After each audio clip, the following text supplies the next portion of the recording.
Well, I've known for a couple of months now that this is where we were headed, and man, I've just been praying for it. I've been praying for marriages that I know. I've been praying for what God's going to do.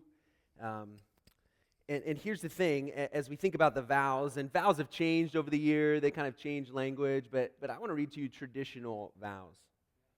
It says, "I take you to be my spouse, to have and to hold from this day forward.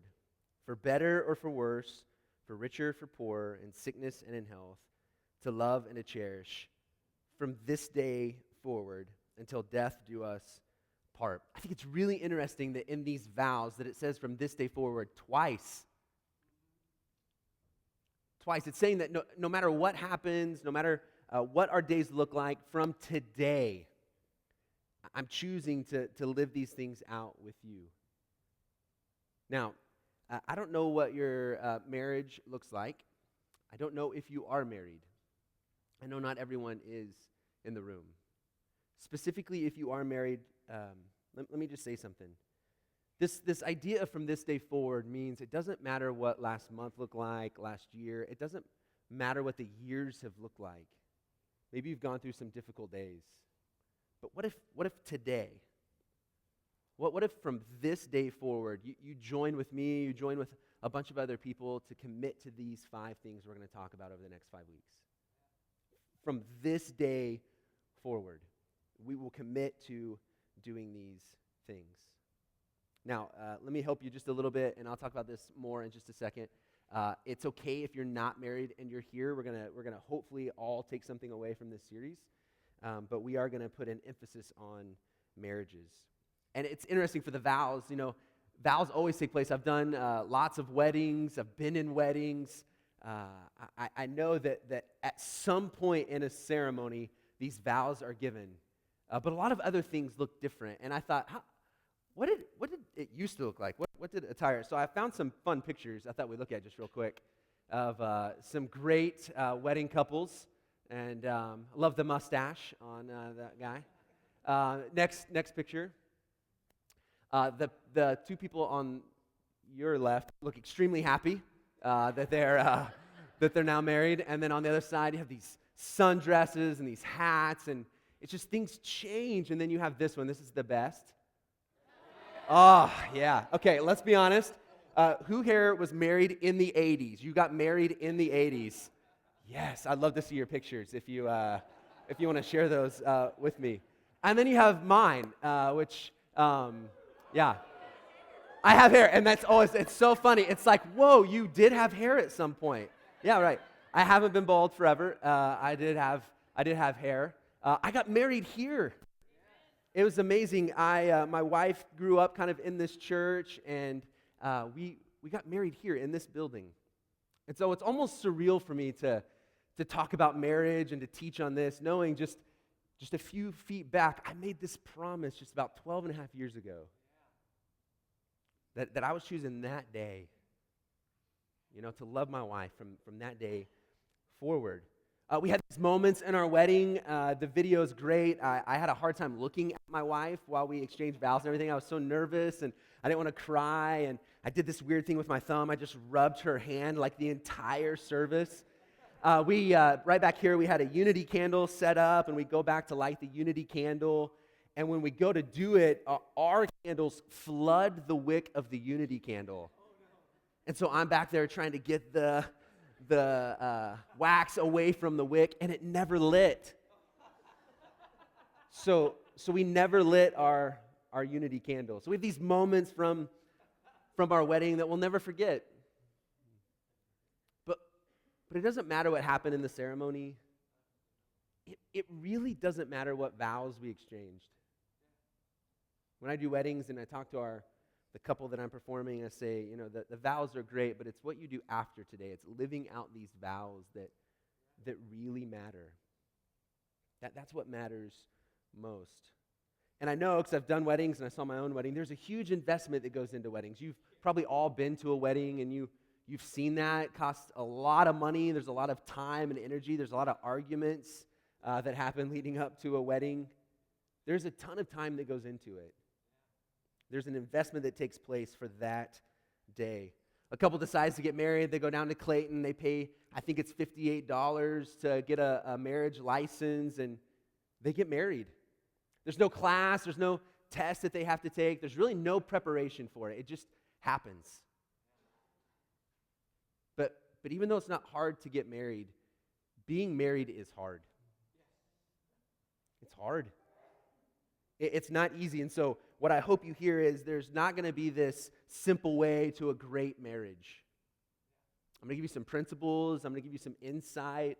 And hopefully we'll be able to take some things away from this series. But it's not easy. And the reason it's not easy is because you're a difficult person.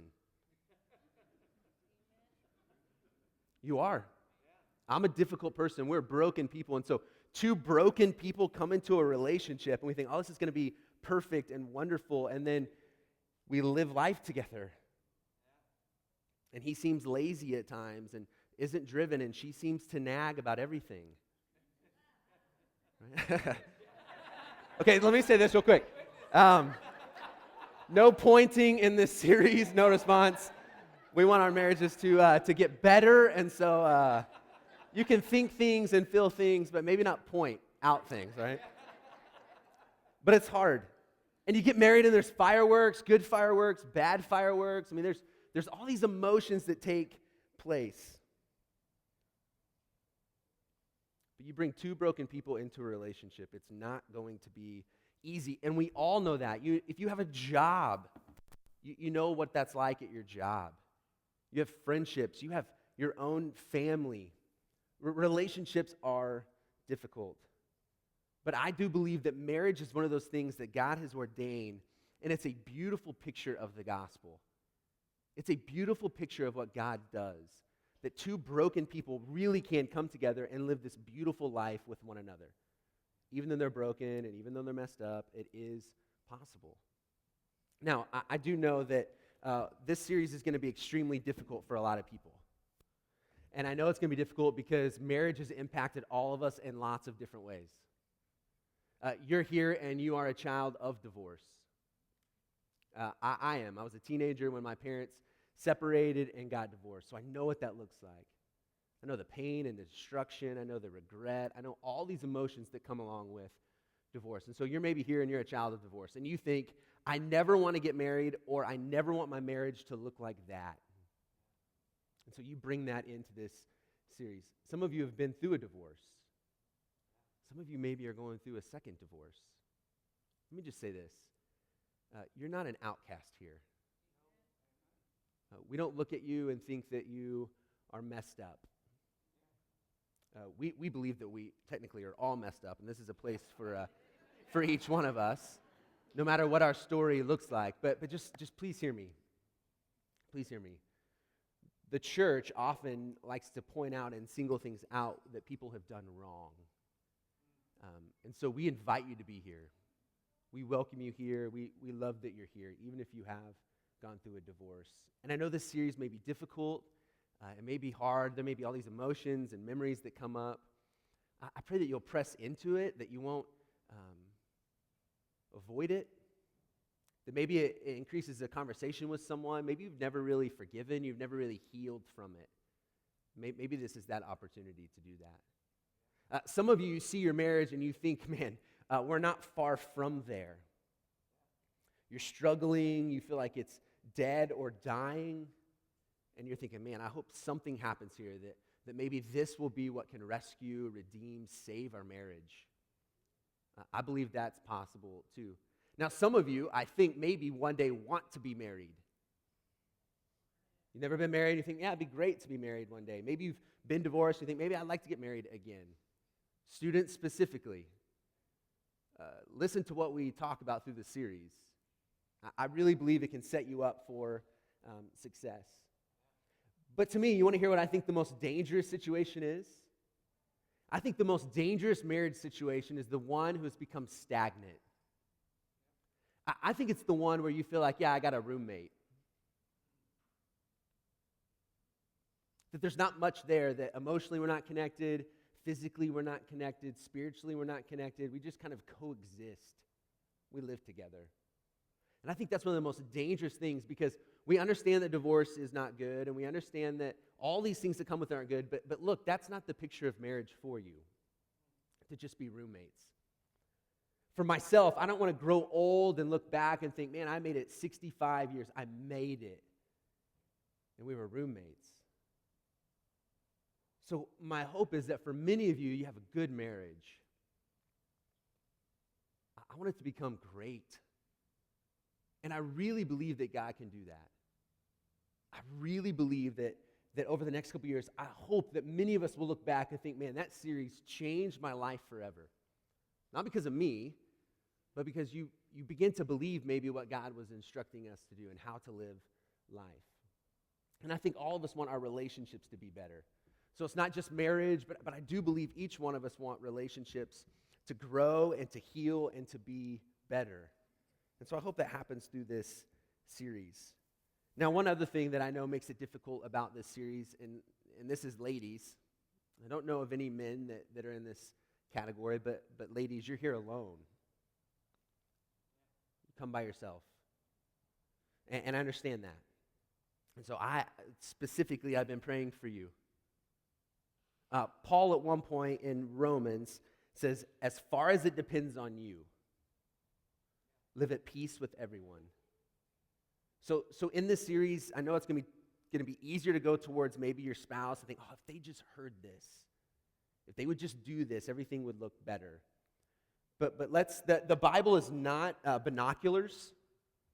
So the Bible is not used to look at everyone else, but it's a mirror to look at ourselves. And so I hope that we'll all do that. But I just want to encourage you, ladies, if you're here alone, I've been praying for you. I continue to pray for you, and I have hope for you. And I know what you want, because I've talked to many of you. I know you want your spouse here, and so that is my prayer for you. Now, the only reason I really do this and believe that marriages can be healed and whole and saved is because that's what Jesus was about. It doesn't matter if it's an encounter with Lazarus, who is dead, who he speaks words and he comes back to life, or the paralytic who seems to be dead and has no life and he speaks word and gives him a new life. If it's a man who's blind and Jesus forms this mud and rubs on his eyes and gives him new life, this is what Jesus is about. And ultimately, this is what his life ends up looking like. That Jesus dies and comes back to life. And so I think Jesus is going to bring life to us and going to bring life to your marriage. Now, I'm no expert. Okay, I'm not a counselor. I'm not a marriage therapist. And you might be thinking, why should I listen to this guy? Has he really experienced enough of life to really talk about marriage? And so I just want to let you know, I've done a lot of stuff when it comes to marriage. I read a ton. If there's anything to read about marriage, I want to read it. I listen to as many people as I can listen to. Again, I know what it's like to see a marriage broken from my own parents. I know what that looks like. I've been married 12 and a half years. To be honest, it's been really good. And I know the things that have set us up to succeed. And I care deeply about it. I care deeply about your marriage. And so if you're here today and you're not married, you should too. You should too. You should care about the marriages around you. We should want the best for our friends who are married and our families who are married. So you may not be married, but maybe this gives you some resources. Maybe this gives you an opportunity to have conversation with some people who are struggling. And you can say, look, this is what I'm learning. This is what I heard. Maybe this would help. Maybe you pass along the video teaching. But maybe this is an opportunity for you to bring someone here as well. And so you play a role in all of this. And then next week, we're actually going to start a discussion group. So next Sunday night, it's in your bulletin, we're going to have a discussion group, and we're going to talk about what we've been talking about. I decided not to start tonight since it's the Super Bowl, and I thought that would not be good for your marriage. Or my marriage, is not to start that tonight. And so we're going to start this discussion group next week. I'd love for you to come. Just so you know, we're using this resource called From This Day Forward. It's by a guy named Craig Groeschel. He leads a large church really all over North America. He's kind of been a mentor to me from a distance. I don't know him, but I read from him. I watch as much as I can. And I heard him teach on this years and years ago. And so he's going to give us kind of a skeleton to where we're headed, and I'm going to add the flesh and the meat to where we go. There's 5 commitments we're going to look at. 5 commitments. If you want to write these down, if you take notes. I often say this is one of those series that you're going to think, oh, what did he say? Or what am I supposed to do? And so there should be something around you can write on, but you might want to do that. But week 1, we're going to talk about, that's this week, seek God. These 5 commitments that we're going to commit to from this day forward. Number 1 is to seek God. Number 2 is to fight fair. You're going to fight in relationships. You have to learn how to fight well. The 3rd week, we're going to talk about having fun. The 4th week, stay pure. And the 5th week, never give up. Would you pray with me as we head into to this week? God, thanks for this morning. I pray for the couples who are here today, those who feel like they're roommates, who feel like they have a good marriage, but they want more. I pray for my friends who have gone through a divorce. I pray that they'd feel loved this morning, that they'd feel encouraged, that they know this is a place where they can belong. I pray for those who want to be married one day, that this would be something they learn and they hold on to, and will have an impact on them for the rest of their lives. God, would you use today? Would you use today to help us move into better relationships, and that we choose today from this day forward that our lives will look different? Praise in Jesus' name. Amen. It was 1996, and a movie came out. It was a young sports writer named Jerry Maguire. Anybody seen that movie, Jerry Maguire? Tom Cruise, pre-crazy Tom Cruise is in this movie. Renee Zellweger is in it with him, and they get in this relationship, and they have these struggles. And then there's this moment in the movie where he shows up, and he's trying to win her back, basically, and it's a room full of women. And he has this line that he delivers to her. You complete me. You complete me. He delivers this line, and she comes back with, just shut up. Just shut up. You had me at hello, right? It was this moment between them and this idea of completing him. Now, here's the deal. There's all kinds of movies. We could pull from all different romantic comedies. You can go back years in the past to famous romantic movies. And here's the deal that always comes from that. It's this idea that they found the one. They found the one. You complete me. Everything I've ever wanted, everything I've ever needed, everything that will make me happy, I have now found in you. Just let me say this. This is dangerous. When I was a youth pastor, we would talk a lot to our boys about pornography. And the reason that pornography is so dangerous is because it's a fantasy. It's not true. It's not real. Well, I also began talking to our girls, and I knew what they were reading and watching, and I said, look, what you're reading and watching also is not true. It's not real, and so if this is your picture of what marriage is going to look like, you're going to be let down. And so we believe these things that are fake, but we carry them, and so then we begin living life, and we start thinking, if I could just find the one, right? You begin dating someone, and you go back, and your friends ask you how it was, and you say, I think I may have found the one.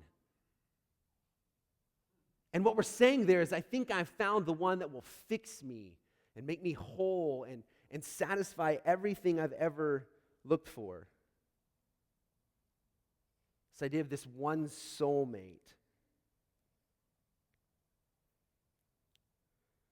Now, I have worked with students as they begin dating, and I'm always worried about them as they start dating relationships in high school, and oftentimes they end up getting hurt. And I have a teenage relationship I've helped in the past, and they were working through things, and they were just at the beginning of this relationship. And I said, look, you need to talk about it. You need to talk about where you're headed. And so they did, and I followed up with both of them, and I was like, how's it going? And the one thing they both said independently is they said, we want to bring God into this relationship from the beginning. But they also said, we want to make sure that we're not looking to the other person to fully satisfy us. These were young teenagers. These were young teenagers who are really setting themselves up for success. Whether the relationship pans out or not, whether they get married or not, They're setting themselves up because they're understanding that there is nobody. It doesn't matter how great your spouse is. There is nobody or nothing that can fully satisfy you. And we look for it. And so we elevate, if you are married, you elevate your spouse to this position. And you have these expectations, usually unrealistic, of them. We're going to look at a passage this morning of Jesus. It's found in Matthew. This is an account of what happened by a guy named Matthew.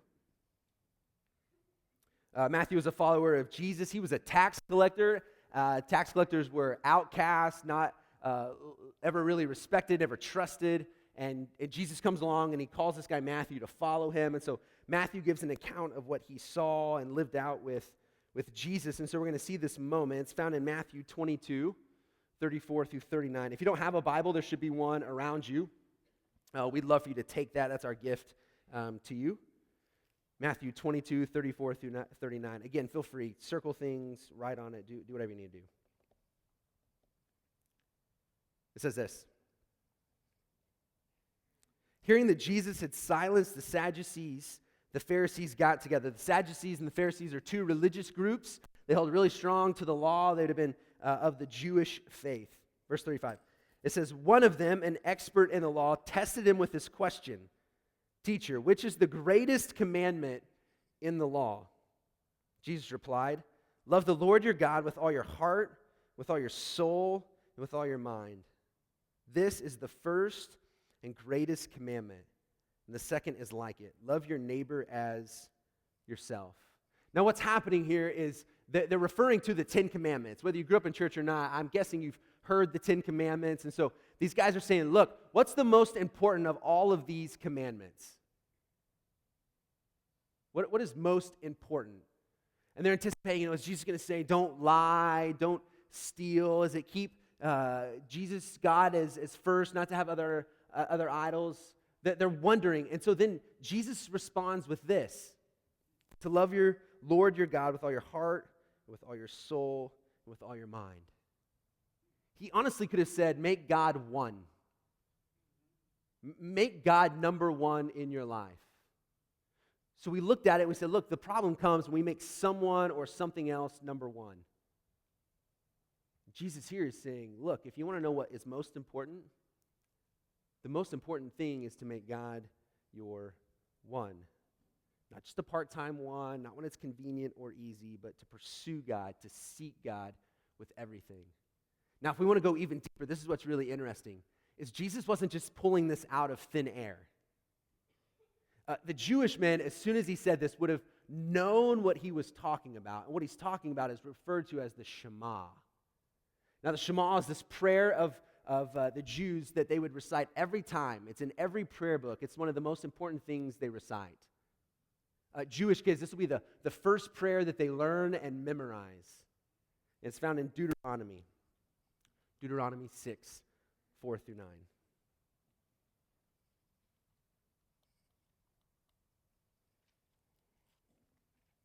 And it says this, hear, that's the word Shema, that's where they get the name of it. So hear, O Israel, the Lord our God, the Lord is one.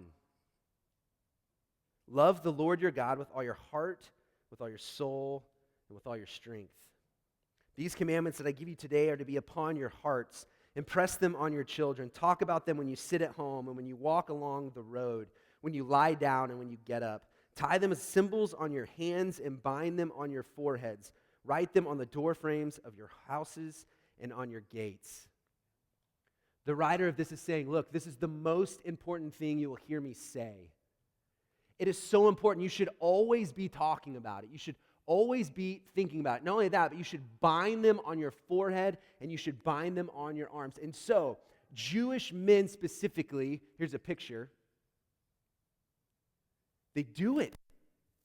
They have these little boxes, and in these boxes, they will write these scriptures, and they put it in the box, and then they wear them on their forehead, and then they wrap it around their arm. They take it seriously. And they say, look, this now the Jewish men who are hearing Jesus say, love the Lord your God with everything. That you should seek God, and that should be number one in your life. And so these men would have heard that. They would have known this idea that the Lord your God is one. And what Jesus ultimately is saying there is anytime anything else becomes your one, you're missing it. You're missing what God intended for you. That he's the one true God, the one that we give our worship and our attention. He's the one we look to for satisfaction and meaning. Nobody and nothing else. Now, why is this so important? This is important in a lot of different reasons, but when it comes to marriage, it is most important because if we do believe that our spouse is our one, they will be crushed. They'll be crushed. That there's no way they can play this role in your life. There's no way they can be everything that you are looking for. And this is the same for anything. So God should be one, and then everything else flows from that. But anytime something else becomes your one, it becomes your idol. It becomes that which you worship. And so if it's money, if you put your heart and your soul and your meaning into what you have, into what you make, well, then the moment it goes away, what happens? Or your possessions, or prestige, or success, whatever you worship and you elevate to one, it will not withstand the weight of what you're hoping it does for you. It just can't do it. And not only can it not do it, but it is unfair. It is unfair, man. It is unfair to do this to your wife. Wives, this is unfair to do this to your husbands. It is unrealistic. It's impossible. It's unfair. It's unbearable. So Jesus says in life, not just in marriage, but in life, the most important thing you do is to make God your one. Because everything else makes really crappy gods. It does. And so it's idolatry. Anytime something else takes the place of God. And so Jesus says the most important thing to do is to love him. So Jesus in this moment doesn't pick something else out. In this moment, he doesn't say to love your spouse or love your job. Nothing. He says the most important thing is to love God. So, here's what I know. If we will begin to believe this, if we'll begin to seek God, if we'll begin to make God our one, we will love our number two better. If we understand that God is one and we make our spouse, if you're married, two, we understand that we'll be able to love our spouse better because Jesus follows it up and says, look, the second is like the first. You love your neighbor as you love yourself. So here's how it goes. You begin to seek God and you love God. Well, then you begin to love yourself. You begin to see yourself as God sees you. So if your past has been screwed up, if you have been through a divorce, or you've just screwed up in life in many different ways,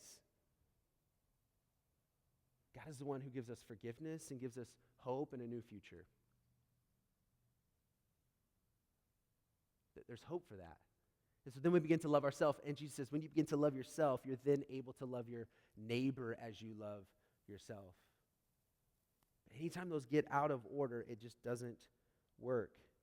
So how do we do this? More tangibly, how do we love God? How do we seek God with everything? In the book from Craig Groeschel, and I've seen this for myself, he talks about oftentimes if we give people these long lists of things to do, it just won't work. So if I stood up here and said, here's the 10 things you need to do to seek God more this week, it'll feel overwhelming, and you really will probably just do nothing. And so ultimately, you have to figure out what it looks like for you. We could say be here at church, and that's important, and reading the Bible is important. Maybe you're new to church, you're new to the idea of following Jesus. All this may feel overwhelming to you. But what if in seeking God, we really did one thing? And that one thing is to begin to pray. We begin to pray. Now, husbands, if you're like me, this is super intimidating. Look, it doesn't even have to be a husband. It doesn't have to be a wife. Anytime you're asked to pray in public, it's one of those things you're like, I don't feel comfortable doing that. And so then to experience this intimate thing with our spouse or someone we're dating or our family, our kids, it's difficult. And for me, it was difficult because I never saw it. I never experienced it for myself. And so I was like, man, I know this thing I want to do. I know what I want it to look like, but I don't know how. I don't know how. And I know it's intimidating. Let me give you just real quickly a running analogy. I love to run, and I've ran a marathon, and there's a group of people here at Trinity that started running, and about a little over a year ago, they decided they wanted to run. And for them, it never would have worked if they said, man, we're doing a marathon. I know I've never ran, I can barely walk, but I'm going to do a marathon. It wouldn't work. So you know what they did? They did this plan, this program called a Couch to 5K. They did a Couch to 5K because the makers of this knew that they had to get off the couch and actually begin to do something. And it started really slow. I just began walking. Run for a minute. And it was in those moments, I remember because my wife was doing it, she was like, I just didn't think I could make it the minute. You start small, and what they had to do is they started where they were. And so be realistic with this.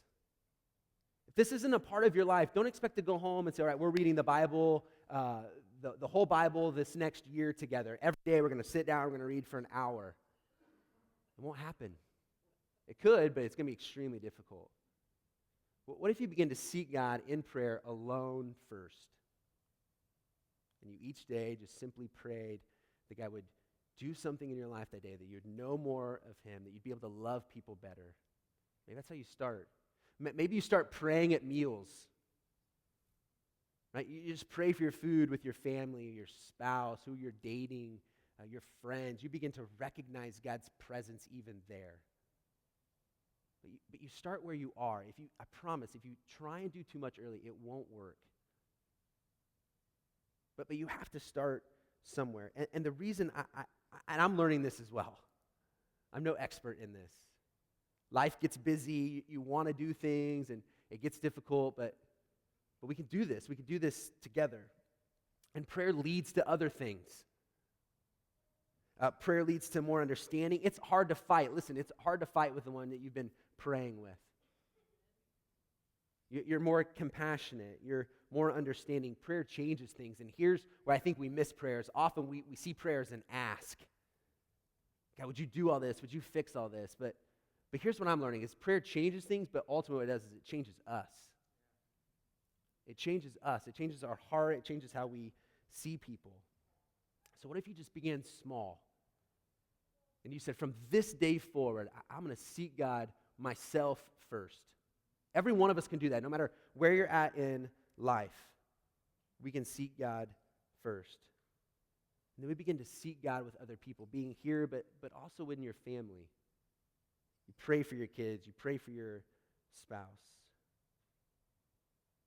And when we begin to do this, when we begin to seek God, I think something else happens. We're going to look at what Paul is instructing this church in Ephesus. It's in Ephesians 5.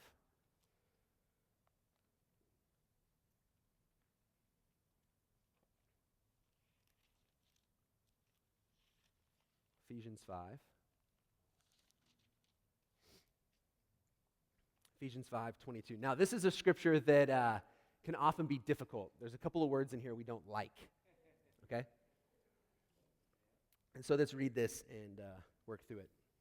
Let me say this real quick. Paul is a guy, he doesn't like Christians. I say this all the time. He doesn't like Christians. He's killing Christians. He's persecuting them.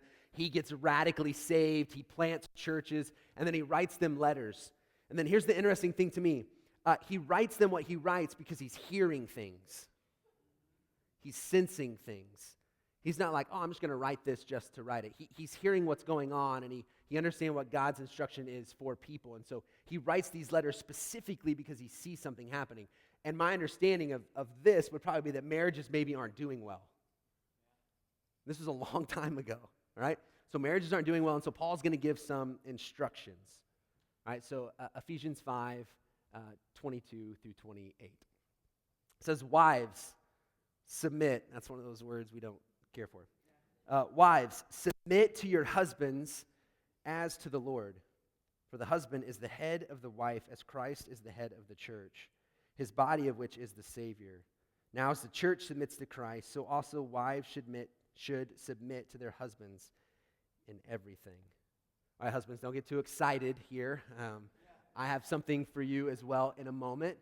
And ladies, I know immediately there can be this withdrawal for lots of reasons.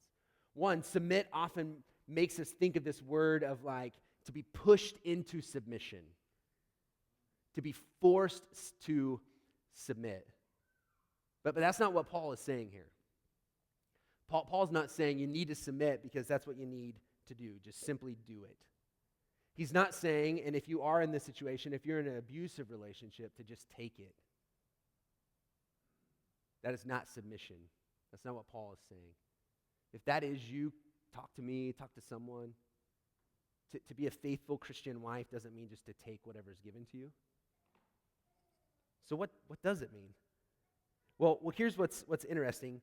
During the time of this writing, women were seen as inferior. They were seen as less than. They didn't have rights. They couldn't speak up for themselves. And men were seen as powerful. So anytime you have someone with all the power and you have someone who's inferior, oftentimes power is abused. So actually here, if you were to keep looking, Paul talks about three groups of people. And each one of these, he talks about someone in power and someone not in power. And he gives this instruction to both of them. And so he gives this instruction to this group of women who are completely powerless, who they've always felt powerless. And he says, look, this is what you need to do. You need to submit to your husband. But the reason you do that is because then in submission, you're going to show your support for Jesus. And so what this looks like is you become a complete encourager and supporter and fan of your husband. Even when it's really, really hard. Even when you feel like they don't deserve it. I don't know if you know this, but words bring life. Words that the Bible says have the power of death or life. So every time you speak, you either kill or you build up. So, and part of this submission is to say, what if I supported my husband? What if I believed in my husband? What if I followed him? What would that look like in our relationship? Submission throughout the Bible it's throughout.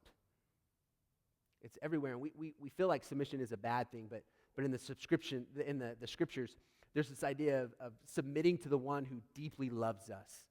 And that's a full submission to God. But the reason we do that is because we know God has the best for us. That we know God cares for us deeply. So ladies, let me just encourage you this week to submit to your husbands. Not to be run over, you're not a doormat, but a submission in the sense of fully supporting them. I know their power maybe has been abused, they don't deserve it, they aren't nice.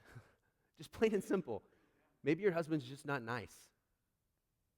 But what would happen if you begin to speak words of life to them? You seek God and you pray for them and you submit to him.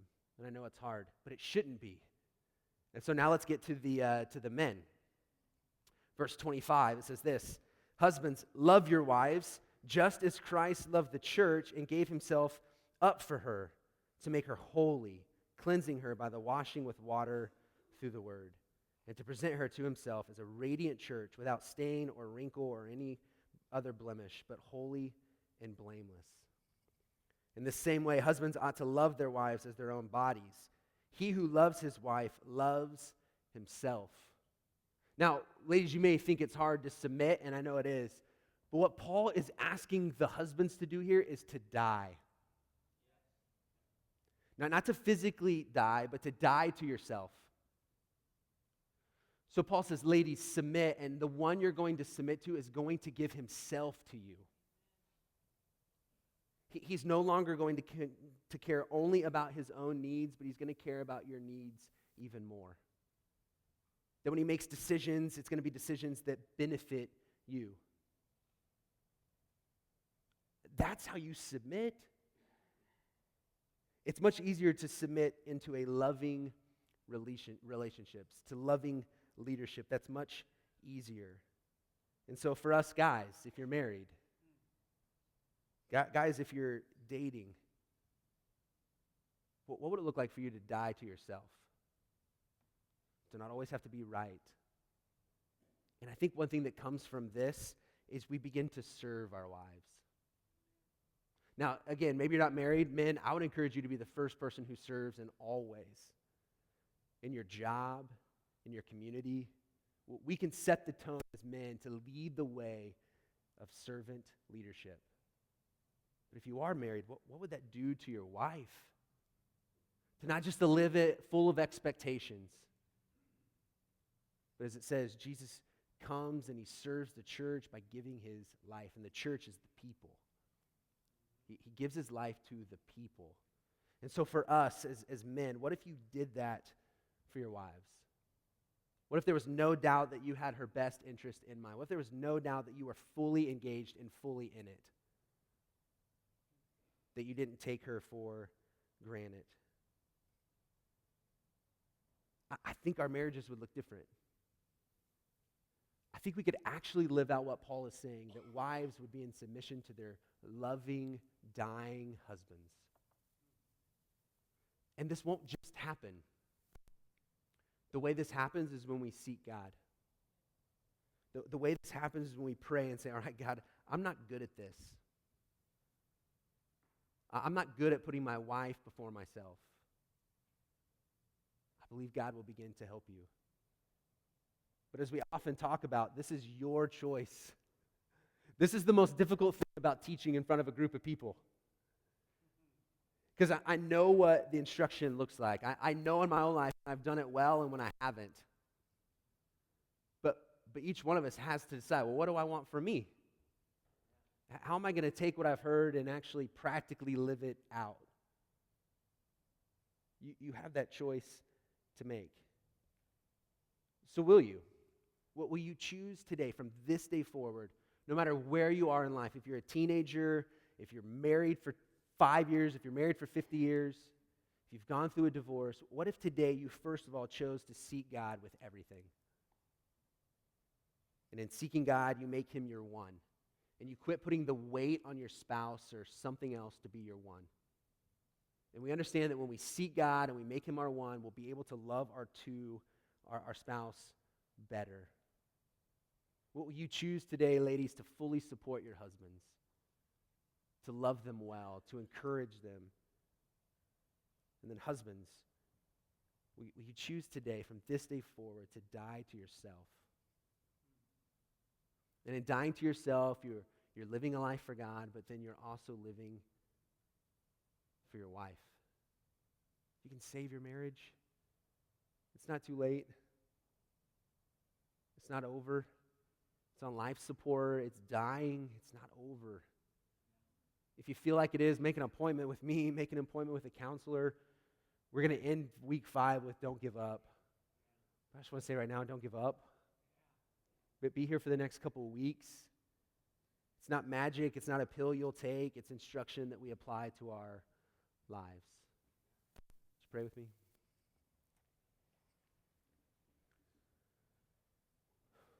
God, I'm so thankful that you're in the business of bringing dead things to life. You do that for us personally. You do that in relationships. But God, I'm choosing to believe you can do that in our marriages.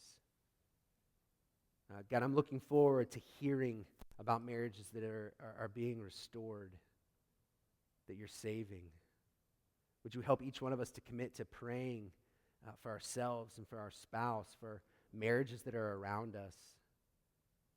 Would we begin to care deeply about marriages? Would we begin to care as much about our marriage as we do about other people being married? Will you help us do that? God, thanks for your love and your grace, that no matter what the days in the past look like, that we can choose today to begin to seek you as our number one. Pray us in Jesus' name. Amen. Amen.